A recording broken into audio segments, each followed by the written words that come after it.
Hey there, welcome to Beauty at Work. We are in between seasons at the moment, so in the meantime, you can check out this clip from one of our episodes. What is mimetic desire, and what does it have to do with beauty? In this clip, entrepreneur and author Luke Burgis talks about René Girard's theory of mimetic desire and how it illuminates our pursuit of status and success across a variety of contexts from Silicon Valley to academia, and discusses what it has to do with beauty. Here's what he had to say. So mimetic desire is a phrase that comes from a French social theorist named René Girard. So he was introduced to me around the time that I had this existential crisis I'm describing, where my work had lost some meaning. I wasn't sure why I was doing it. I wasn't. I'd lost some of that energy and that wonder.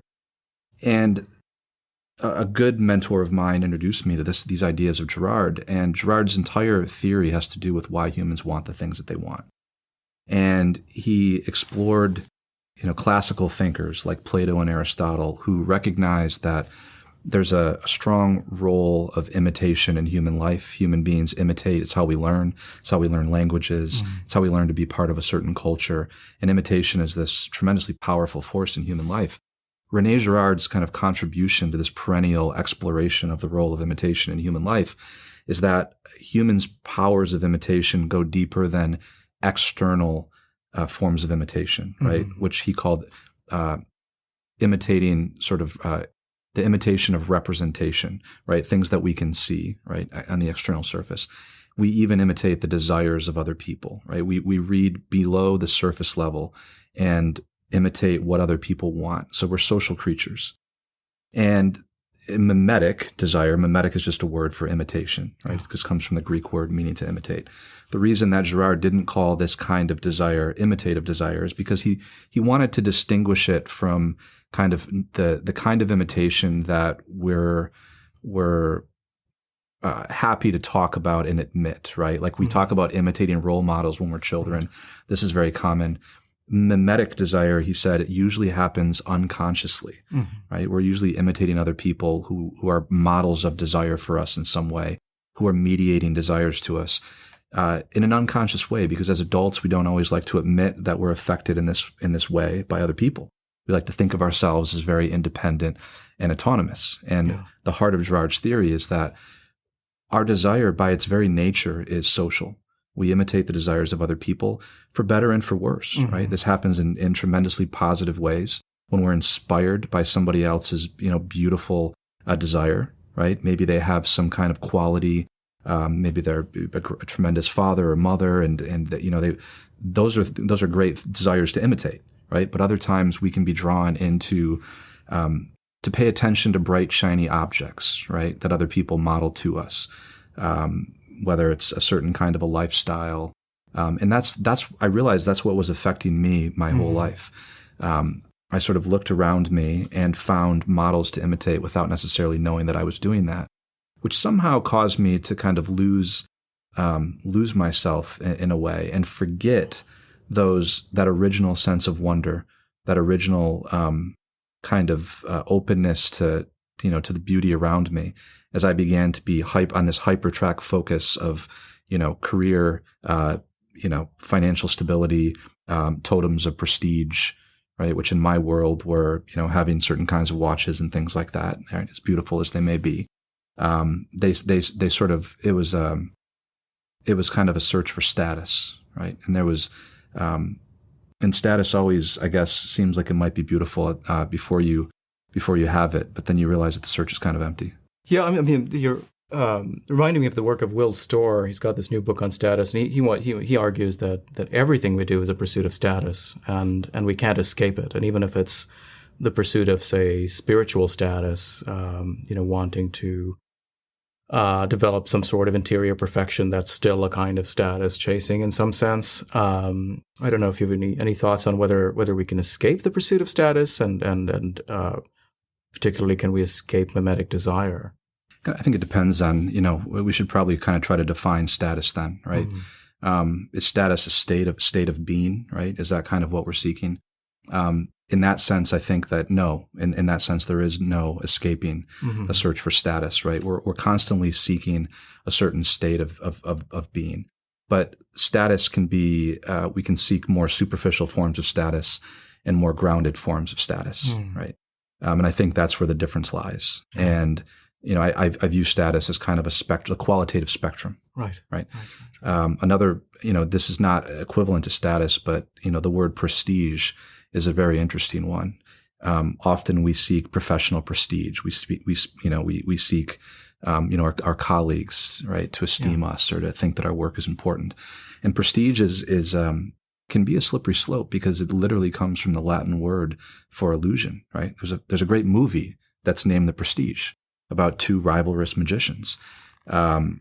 So prestige being this sort of relatively abstract concept, the desire for prestige itself can lead us to, realize how empty it was, because when is enough enough, right? When will we ever have enough prestige?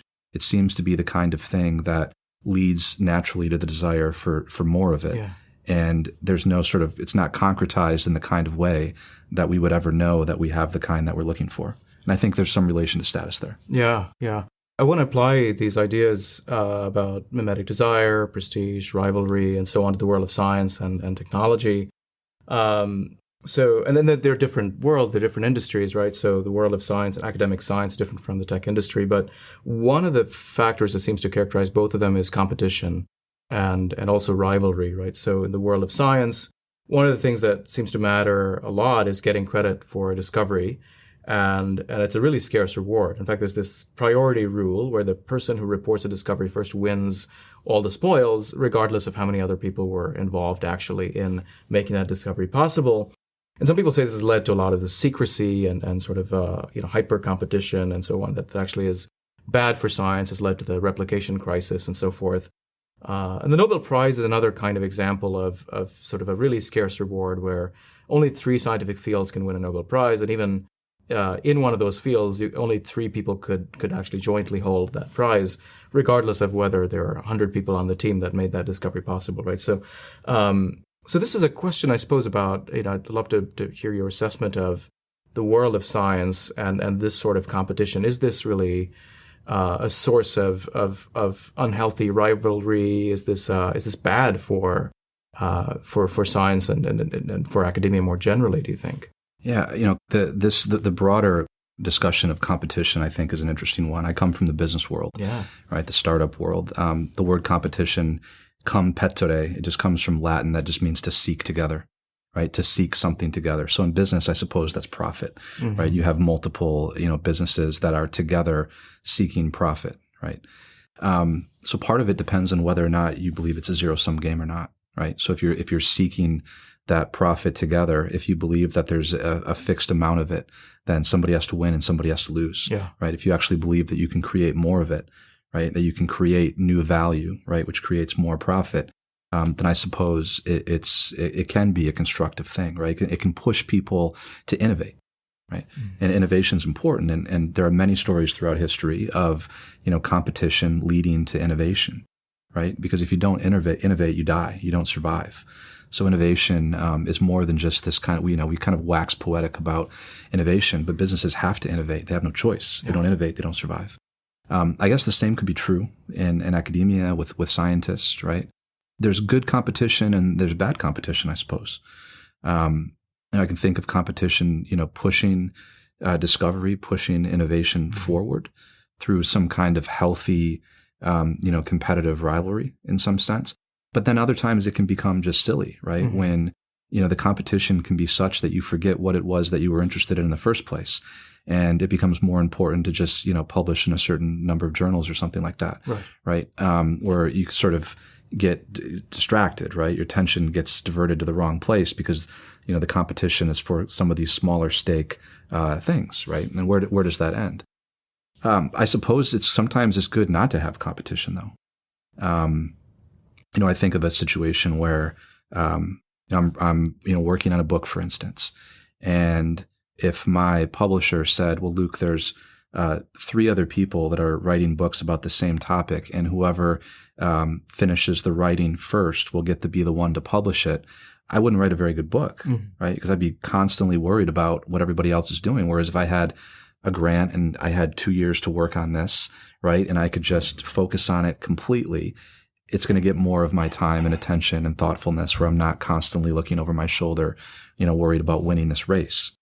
So in that sense, I think that for scientific discovery, I think it is important that people have a certain amount of space to be able to focus on the work and on seeking the truth, right? And be given the time and the resources to do that. Now, in regards to the winner-take-all kind of example that you used, right? Like the first person to kind of declare something, that happens in business all the time. Winner-take-all markets, right? Mark Zuckerberg, got it with a social network. I don't think that's good, right? That seems like it can lead to people being motivated for the wrong reasons and not necessarily. I think people, even the way that ideas and work is framed, can have more to do with a kind of framing things in order to get certain kinds of recognition or credit, rather than focusing on the work itself. What do you think are perhaps more broadly the conditions for mimetic rivalry versus sort of more healthy competition? Like what are sort of structurally those differences? If you had the ability to say set the stakes, whether say you were the National Science Foundation, you wanted to incentivize funding or some other way to control sort of structures of competition, is there anything you would do to sort of create healthy versus sort of this mimetic kind of competition? Yeah, an interesting distinction that Girard makes when it comes to the different kinds of mimetic desires. He says that there are two major kinds of models of desire in the world. There's the kind of model of desire that is external to us, that we don't necessarily have contact with, that we can't really become rivals to. This would be an example of this would be a doctoral student and like some famous researcher who already has their PhD. They're sort of not competing for the same things, right? They're in different worlds, at least until the student, right, becomes sort of on a level where he can compete with the master. The other kind of mimetic desire, or the other kind of model, is an internal model of desire. And this is somebody who's kind of inside of our world, right? Who's very, very close to us. And that kind of rivalry can be, Girard says that kind of rivalry can be dangerous because, if we have two colleagues, for instance, at the same university who are sort of, competing for the same recognition or something like that, that can actually lead them to not help one another, right? To view all the resources as scarce. In my undergrad school, we had something. It was a bell curve, and we all knew that there was only a certain number of people in the class that could get A's, and it actually led us to not share our work, to not even help our fellow students, right? And it seemed to me to be a very unhealthy form of rivalry. So I guess creating the conditions in which people have trust, right, to share their work, to help one another, to work towards the common good, does require that they're not in a position where they're competing for the same scarce resources in some way. And I don't have the answers for exactly how to do that if I was on a committee with a prize or something like that.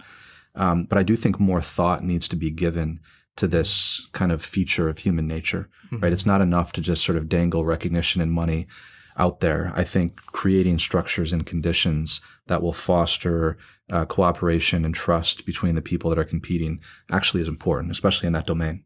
Yeah, because it seems like, the work we're doing is looking at the role of beauty in science. And for a lot of scientists, they'll say encountering the beauty of not just nature or scientific phenomena, but the beauty of understanding. When things come together, you gain an insight into how reality works. That's really what makes everything worthwhile. That's why you go into science.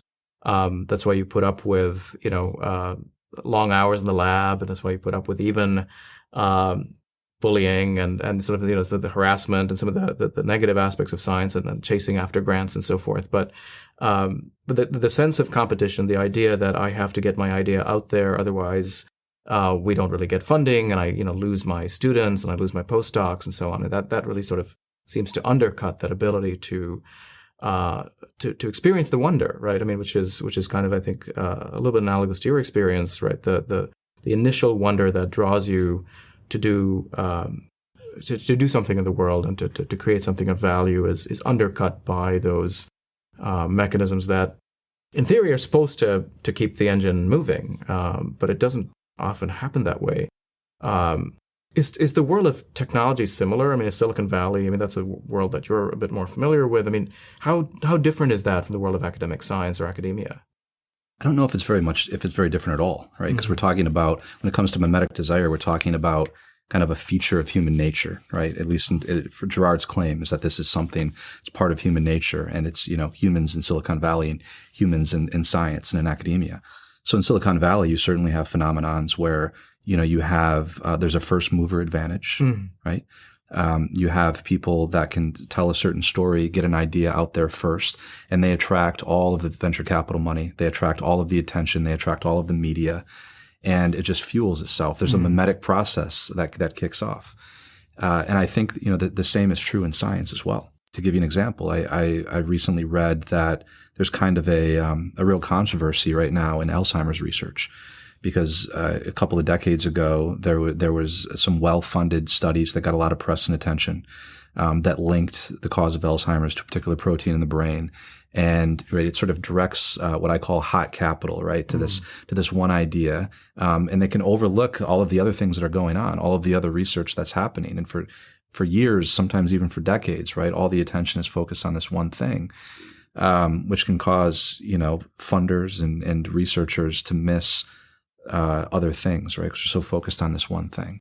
So there is something to that. I mean, that seems to me to be dangerous, and or at least can cause us to miss opportunity, right? Because we think that the understanding, the truth is must be found in this one area because that's where everybody else is looking, and that could perhaps simply be for mimetic reasons, and that's why it's important to at least be aware that this mimesis works in pretty much in any domain that we're in human life. Yeah. No, I think that sounds a little bit like one of the debates that's pretty live in physics, which is around the idea that beautiful mathematics for a long time has been seen as a guide to truth, and especially this past century, the first half of the century, a lot of predictions that were made just sort of betting on what physicists found to be beautiful turned out to be true. And then since the 60s, it sort of stopped working. And the argument is from the critics is something similar, that we're directing our attention to certain aesthetic criteria that worked for a while, that was really hot for a while, but now maybe it's outlived its utility. And so I'm curious about what is the link then between that kind of beauty, because really the folks who are pursuing this route of investigation are saying, look, the math is beautiful, it must be true. And they're led by a conviction about beauty. Perhaps in some ways, not too different from some of these venture capitalists who are pursuing some sort of aesthetic judgment. And I'm curious to know whether, like, the kind of beauty people find, how is beauty, I suppose, related to desire and to mimetic desire? Yeah, I think we imitate models that we find attractive in some way. That we wouldn't imitate a model subconsciously or consciously if we didn't in some way believe that they possess some quality of being that we would like, right? So we're somehow attracted to them in some way. Now, I think there's a difference between attraction and beauty, right? So when I look at my own vocational journey, and I described a little bit of it at the beginning of this conversation. I sometimes wonder, if we look back at our lives and why we were attracted to certain things or people that we were attracted to, and then we look at it 10, 15 years later, and that attraction might seem silly. Like, oh, why did I think that was beautiful, or why was I so attracted to that? I think we can begin to diagnose some qualitative differences, right? And some of these things could be kind of a naive, adolescent kind of infatuation-like attraction, and other things could be rooted in something that's real, right? Like some objective beauty in something. I've wondered often whether the things that we find beautiful at different points in our life, if those are some kind of signpost to kind of where we're going to find our ultimate satisfaction and fulfillment in terms of a professional career, calling, or vocation. For instance, when I was a student, I had classmates that found solving math problems to be incredibly beautiful. One of my friends quite literally cried who solved a math problem, and he went on to get an engineering degree and finds it absolutely beautiful in a way that I do not. And does that say something different about kind of the different paths that we've taken in life, right? I find different things beautiful, right? So I think there's a link between kind of understanding ourselves and the various things and reasons why we might find some things more beautiful than others. But I think understanding that these qualitative differences and why we're attracted to things is really, really important, right?